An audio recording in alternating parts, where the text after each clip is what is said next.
Hello, I'm Liselle Sambury. I'm a traditionally published author, and today I'm going to be doing what I think is a fun video. I'm going to be talking all about, do I agree with Stephen King's writing advice? Now stop. Before you freak out, let me do my disclaimer. I am not saying that I know better than Stephen King. I am not saying that. That is not what this video is. This is not a critique of Stephen King. This is not to say that I somehow, baby author me, with only my first book out in the world, somehow knows more about writing and craft than Stephen King. I am not saying that. I would be shocked by anyone who would. That's not what I'm saying. I just thought it would be fun to check out the advice that he's giving and to kind of just share my opinion about whether or not I agree. And I especially thought it would be fun if you all who are watching comment below to comment your thoughts about some of the advice as well, and which advice resonates with you and which doesn't really resonate with you, because I think those discussions are so interesting, especially when it comes to writing from famous or prolific authors. I think sometimes people treat it like absolute gospel, and I don't even think the author themselves wants it to be treated that way. And so I'm really interested in kind of chatting more about and discussing those pieces of advice, and what about those you think works for you and what maybe doesn't work for you. And so that's what I'm talking about. I'm going to be approaching each piece of advice of do I agree with this? Do I not agree with this? And it's just my opinion and it's just for fun. So Stephen King stans, don't come for me. That's not what this is about. It's just a fun video so we can relax. So, these 14 tips, so this comes from a graphic I saw, and it's 14 tips from Stephen King's On Writing. I haven't read it, but I believe I'll link above here and below, but I believe Kate Kavanaugh did a video where she read the book and she talked about her thoughts on it. So definitely feel free to check those out below. I haven't read it because I've heard that it's more personal essays with writing advice sprinkled in, and when I read writing craft books I prefer something that's more directed, and more an educational tool, a direct education a direct educational tool in that manner. But I'm gonna go through these 14 pieces of advice and share my opinion, and then you in the comments also share your opinion. So let's go ahead and get started. Tip number 1. If you want to be a writer, you must do 2 things above all others: read a lot and write a lot. I agree with this. I really do agree with this. I know sometimes there will be a weird unicorn writer floating around there that's I don't read books, and they still write really good books, but I think those people are unicorns for a reason. I think for the average person, reading books, especially reading books in the genre and the age category that you're wanting to write in, is really helpful. Not just because it kind of helps you develop style and that sort of thing, but it also can show you which ideas are maybe overplayed. It can help you kind of see your own unique perspective on a trope or a genre or an age category or that sort of thing. I think that's the way reading can really help. I know some people will also say to read super widely, so to not just read in your genre and age category, to read poetry and scripts and nonfiction and all sorts of things. I believe in reading whatever you want. So if I don't want to read something, I don't, just because I think it's good to read widely. I kind of have things that I stick to and I really like, but I understand the perspective because of that idea of seeing what other people are doing and not getting too locked into your own age category and genre. And write a lot. Yes, I also agree with this, because when you write a lot, you get in practice. Every book you get better. I find even of my published books or to be published books, because I really only have one published book, but to be published books, I find that each one gets better and better and better. So I definitely agree with that. 2. Stories consist of 3 parts: narration, which moves the story from point A to point B, description, which creates a sensory reality for the reader, and dialogue, which brings characters to life through their speech. Yeah, I don't really think there's anything opinion-wise to disagree with this. He's just saying what stories are made up of, which is narration, description, and dialogue. I agree. Like some like even epistolary stories that like use things like text messages and like scripts and like letters and things like that, that's all still the same thing. It's still description and dialogue and narration. So there's nothing to disagree with there. 3, the situation comes first. The characters, always flat and unfeatured to begin with, come next. This I actually very much disagree with. I very much disagree with. Or do I? So here's the thing. This is why I was like, I very much disagree, and now I'm like second guessing myself. My first instinct is because, like, to me, when I write stories, the character, it's important for me to know what kind of character is going in there, and then I develop the story from the character's needs. But I will say, when I originally come up with an idea for a story, I am often thinking of a specific situation. But I don't know, maybe I take it back. Maybe I do agree. Because, you know what? I do agree. I take it back. I know I said I very much disagree, but now I'm like, no, I do agree. And here's where I agree. Because when I think of an idea for a story, I do almost always think of a situation. So I'm thinking of like Blood Like Magic. It was like a girl bathing in a bath of blood. And I wondered what she was like doing there. And then I had like Black Witches in Future Toronto. And then from there, I developed the character. Well, I didn't, because I did a bad job in my first draft, but like from there I like developed plot, and then I had to fix the character. But usually what my process is I do think of a situation like that, and then I immediately develop the character first, and then I develop the plot based on the character's needs. But it's true that situational idea does come first for me. So I apologize. I actually do agree in this case. Yeah, because I guess you don't know what the character is doing in that situation yet, and you have to figure that out. And so that is what comes next. So yeah, I was wrong. I do agree. Number 4, whether it's a vignette of a single page or an epic trilogy like The Lord of the Rings, the work is always accomplished one word at a time. I mean, technically, I agree. The work is like one word at a time. I don't know that I like I think because my brain immediately thinks, oh, so I have to obsess on each word at a time, and that's very much not my style. And I in fact think that like thinking of it, like I gotta think of each word as it comes, could actually be really detrimental, but I'm pretty sure that's not what he means. I think he's just kind of like, each word counts, which I agree with. I'm probably going to agree with most of these, to be honest, but I don't know. We'll see. I didn't read this list before coming on here, so you were getting the live reactions. But anyway, number 4. The most interesting situations can usually be expressed as a what if question. Yes, I agree with that.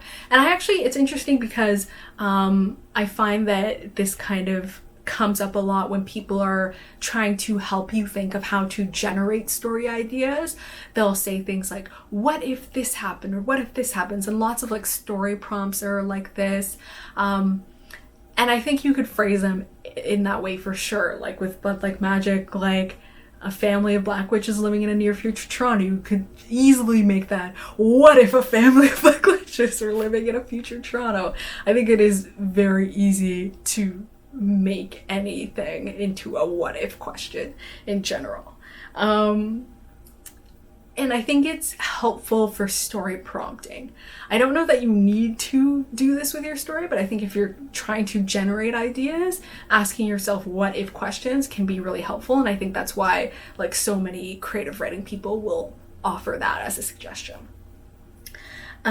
Sticks. The best stories always end up being about the people rather than the event. Yes, I agree with that. And I think that's something And it's funny because like when I'm looking at this, I'm like, oh yeah, absolutely agree. But there was a time in which I really didn't understand that. And I think if you're the sort of person who has written plot-driven stories and then kind of like struggled with your character, or you found that your character is doing things they're doing it just to advance the plot. They're not even doing it because the character would do that. I think that's a problem that comes from feeling that the situation is more interesting than the character. And that was something that really shifted for me when I read Story Genius by Lisa Cron, because she had emphasized so heavily leading with your character first and leading with what the character wants and what the character needs and what the character is striving for, and how that carries the story. Because really the stories I think that stick with people are the stories in which they really become attached to the characters and the character's journey. Even in stories in which people think of the main characters as kind of being boring, flat characters, there's still something within the other characters or the other characters' journeys or journeys that are attached to that character that becomes interesting to those people. And I think that's like the storytelling thing. And I think that's why people have difficulty with stories in which like interesting things are happening, but they don't care for the main character. But I don't know. I know that some people do actually like plot-driven stories and they're not as concerned about the main character, but I feel like a lot of the stories that really resonate with people, it's because they really connected to the main character. So I do agree with that. 7. With a passive verb, something is being done to the subject of the sentence. The subject is just letting it happen. You should avoid the passive tense. 7. I mean, from a personal standpoint, I do avoid passive voice. And I do think it's important to avoid passive voice. I am always wary of like absolute advice that's like, you should do this, full stop.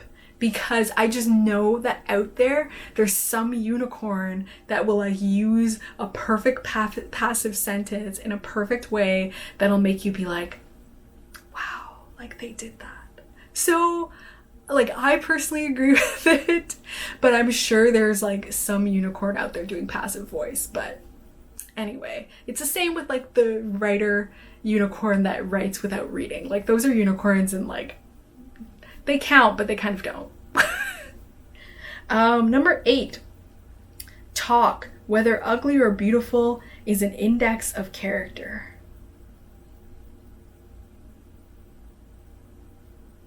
I don't know what he means by is an index of character. I guess like I feel like he's just saying dialogue reveals character, which feels true. So I'm like, okay. I don't know that it's like it feels like it almost feels too obvious to be a piece of advice, I guess. But I don't know if he's like saying something else because I don't have the context around what this is put in. But like to me it's like, yes, obviously that is okay.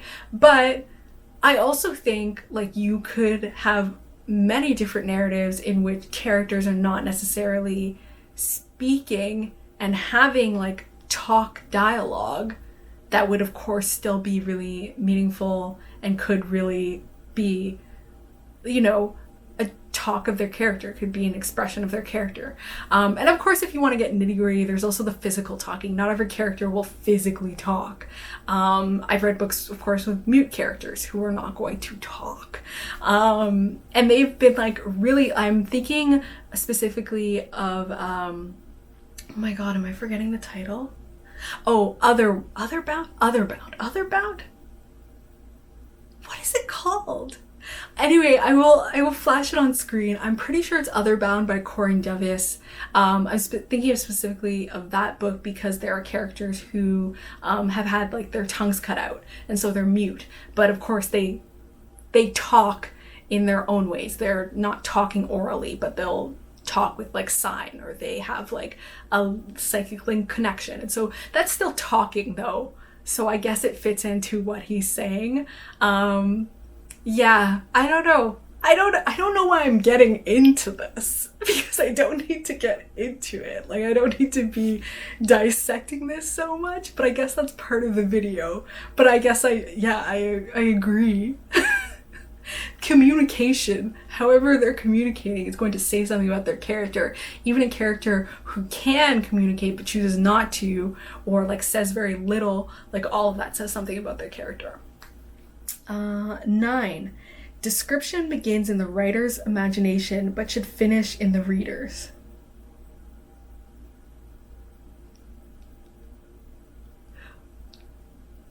I don't know what this means. I honestly don't know what this means. So if you know what it means, like, put your thoughts in the comments. I guess, like, this is like a piece of advice where it feels like it's not advice, like it's just a statement, and it's like very obvious to the point that it doesn't need to be a statement. But like, to my understanding, he's saying your description that you imagine, the reader will later imagine. And I don't know why that needed to be put on this tip sheet. Again, I'm sure Stephen King had nothing to do with what was pull quoted and put onto this sheet. It's an interesting choice. But even just the declarative of it, I don't know. Let's just move on from it. 10. The road to hell is paved with adverbs. Why do people hate on adverbs so much, man? Like, people hate on adverbs so much. And I just like, I think adverbs are fine. I think like anything else in the world, too much is too much. And, you know, moderation is key. I think if you try and cut out every single adverb, it's gonna be weird. But that's just me personally. I feel like that. But I also feel like, and maybe this is me, disagree with me if you want.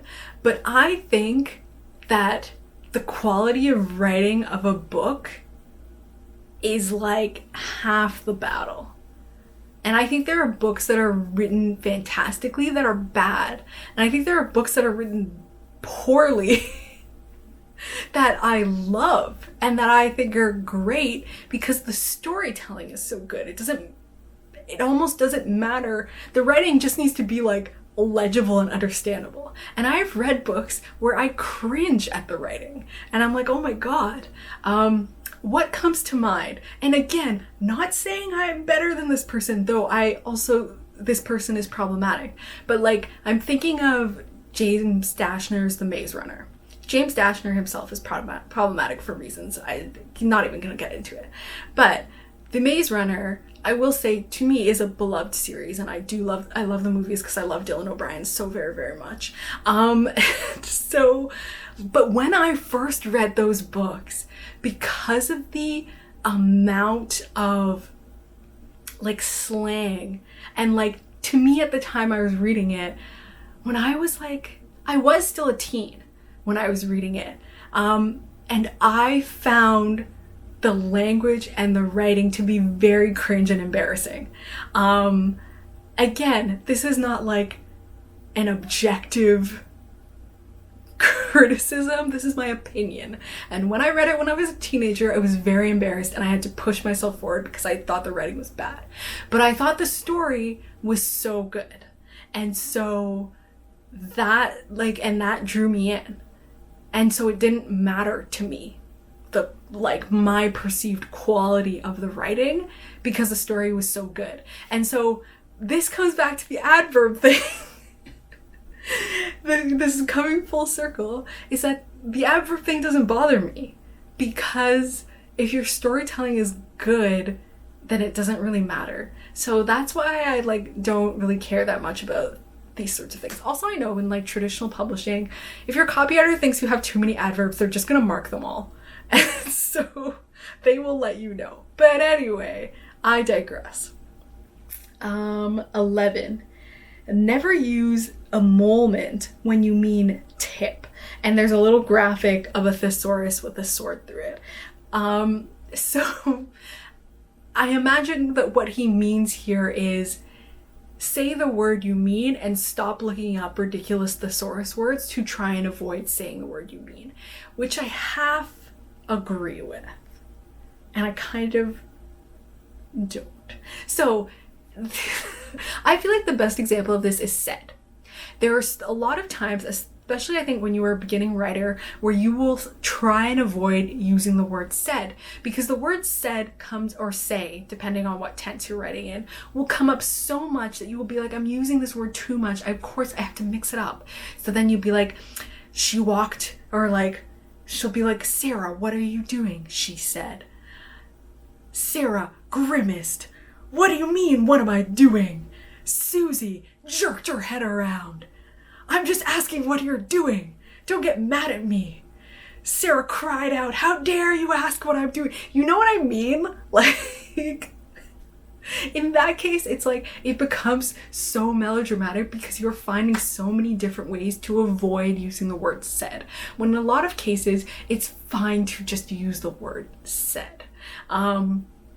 And I feel like this almost in some cases, like, I feel like this in some cases can apply to when people are like trying to describe a character's race as well, where like they'll be in the modern world, they're not in a fantasy world, they're in the modern world, and they'll be like, his hair was onyx black and it was so curly and his skin was dark as midnight.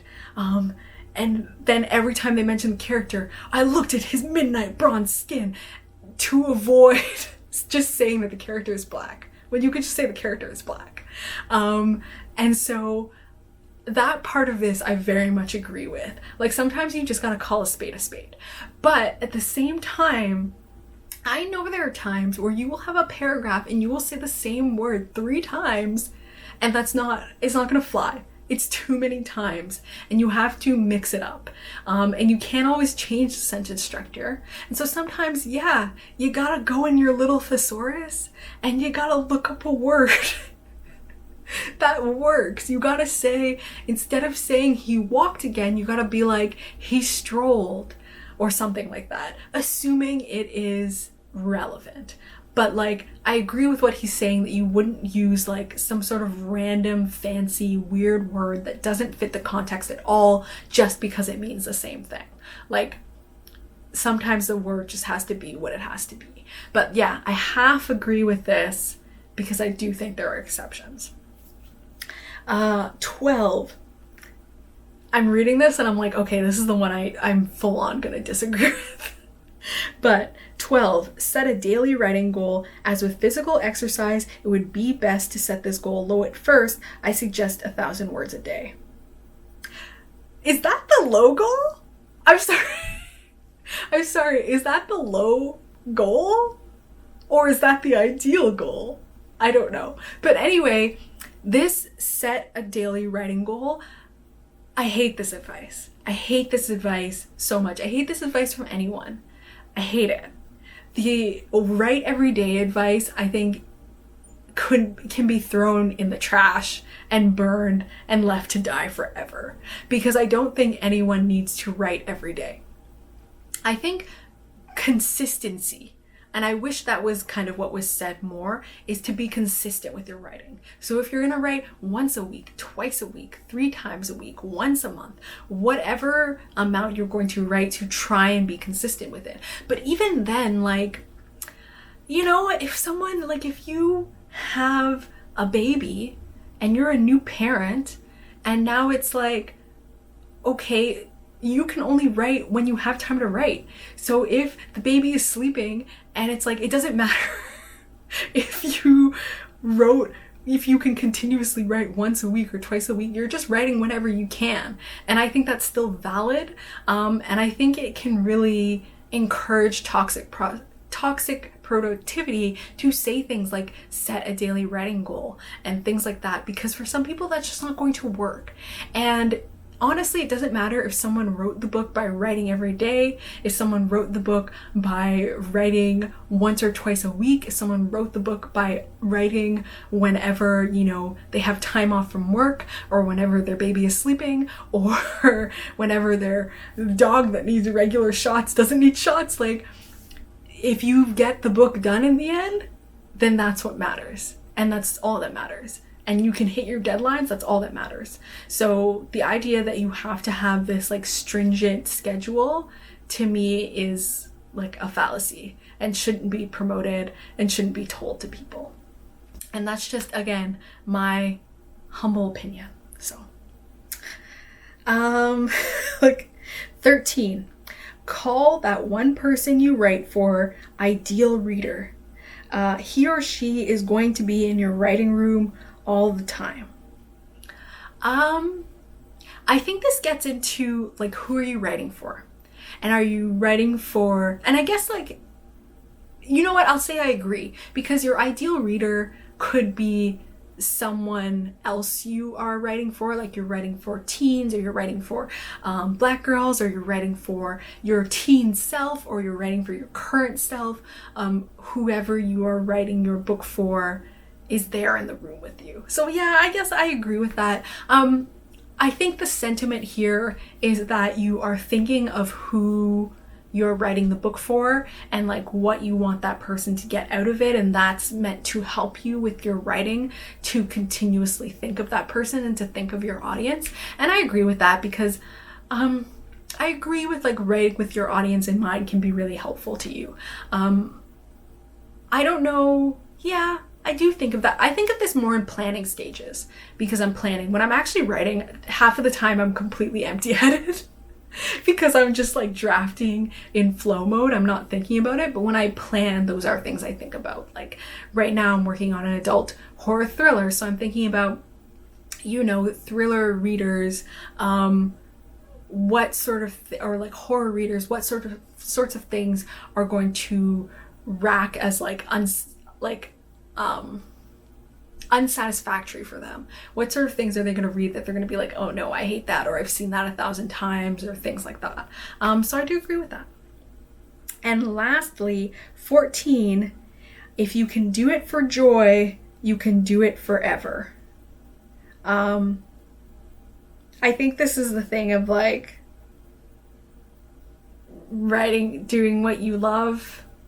If you love it, you can do it forever. I don't know. I don't even know.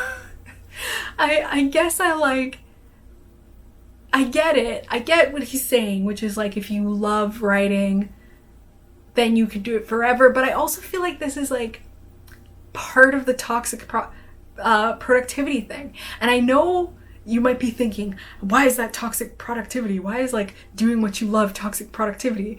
And to me personally, it feels like that because it's like, to me, I think of people who love writing, but who for one reason or another can no longer do writing. They're too busy, or like they don't have time, or like their mental health has really taken a hit from like the process of trying to get published, and so they can't do it. Or like I think of writers who like, of course they love writing, but in the moment they're like having a hard time and they don't really like the project, or they are hating their writing, or you know, they're having to continue writing through a time that they're not in love with the writing process and they're having a difficult time with it, and it feels like a value judgment, even though I'm sure that's not necessarily what it is. But it's just kind of like that whole idea of do what you love and you never work a day in your life, like that sort of thing. I don't really vibe with it, because it feels like writing every day, it feels like there's an element of privilege in that not everyone necessarily has. Of course, I think if you love writing, it makes it a lot easier to do writing, of course. But like, I don't think you'll love writing all the time. And I think that you probably won't love writing all the time. Sometimes there will be times where it's hard and you don't love writing, but you're still doing it, and you probably could still do it forever, even without it being a thing that always brings you joy. And so that's my feeling about that. That's it. Those are all the 14 tips. I did mostly agree with the pieces of writing advice. A lot of them I don't think were particularly controversial, so it was like very easy to agree with them. But yeah, I had fun. Hopefully you had fun, and I would love to please comment below with your thoughts about the pieces of writing advice and like which ones resonated with you and which ones didn't so much.